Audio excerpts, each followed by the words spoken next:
Bonjour Apolline de Malherbe. Bonjour. Il est grand temps de passer à votre édito. C'est Manuel Valls qui serait, selon un sondage ce week-end du JDD, le préféré en cas de primaire à gauche. Apolline, François Hollande arrive seulement 3e après Martine Aubry, qui elle-même est loin derrière Manuel Valls. Les électeurs de gauche voudraient donc que ce soit Valls.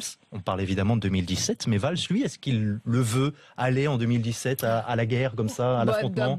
D'abord, ces petits sondages, ça lui fait quand même forcément plaisir. Ces sondages d'opinion, c'est devenu son armure. Parce qu'il y a une chose qui l'exaspère, Manuel Valls, c'est quand vous lui rappelez son score à la primaire socialiste. Alors il le balaye d'un revers de main et il vous dit « Oublions le mec qui a fait 5%. » Mais enfin, sur le fond, ces sondages qui le donnent effectivement candidat préféré de la gauche pour 2017, ça ne change rien. Il n'ira pas. Manuel Valls a décidé depuis longtemps qu'il ne ferait pas un seul pas de côté, qu'il resterait derrière François Hollande, juste derrière.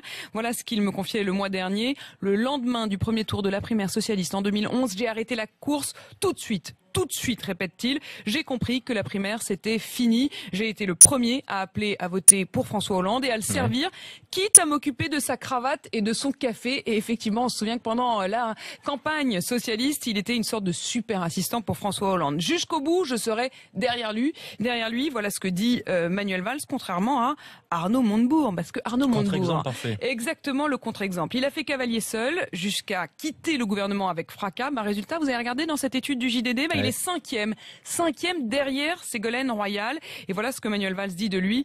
Arnaud, lui, n'a jamais arrêté d'être en campagne pour la primaire. Il se trompe, c'est sa grande erreur. Ce que j'ai compris, moi, c'est qu'Hollande était là pour 10 ans, réélu ou battu. Alors écarté 2017 pour Manuel Valls et 2022. Ah bah là, pour le coup, il en sera. Il en sera et il pense qu'en 2017, ce n'est plus qu'un cycle de 5 ans, quoi qu'il arrive. Parce que si c'est François Hollande, il ne fera plus qu'un seul mandat. Et si c'est Nicolas Sarkozy ou Alain Juppé, eux aussi, ils ne feront pas plus d'un seul mandat. Donc la question, c'est finalement, qu'est-ce qu'il va bien pouvoir faire, Manuel Valls, entre 2017 et 2022? Redevenir simple ministre ou simple député? Non, il lui reste une option, c'est chef du Parti socialiste. Oui, réformer le PS. Un de ses proches m'avait dit il y a quelques semaines, partout chez nos voisins, les socialistes ont réformé le parti avant d'avoir pris le pouvoir. Regardez, Tony Blair, il a réformé le Labour, puis il est devenu Premier ministre. Gerhard Schröder, pareil. Matteo Renzi, pareil. Manuel, lui, il se traîne le PS conservateur comme un boulet. Voilà ce que me disait un de ses proches.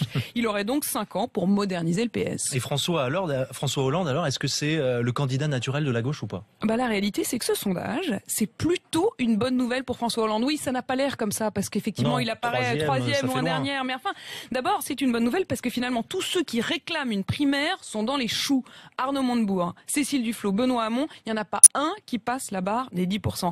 Et puis, il est derrière Manuel Valls et Martine Aubry. Enfin, Manuel Valls ne veut pas y aller. Et Martine Aubry, c'est devenu une figure politique virtuelle. Avant, elle hésite. Et quand c'est l'heure d'y aller, elle se débine. Donc, quasi mécaniquement, François Hollande, c'est le premier. Faute de combattants, effectivement, il se retrouve premier. Merci beaucoup, Apolline de Malherbe, pour cet édito. On vous laisse filer. Changement de studio dans 10 minutes à peine sur RMC et BFM TV. Votre invité ce matin, Nadine Morano, députée UMP européenne. À tout de suite, Apolline. Il est 8h25 sur RMC.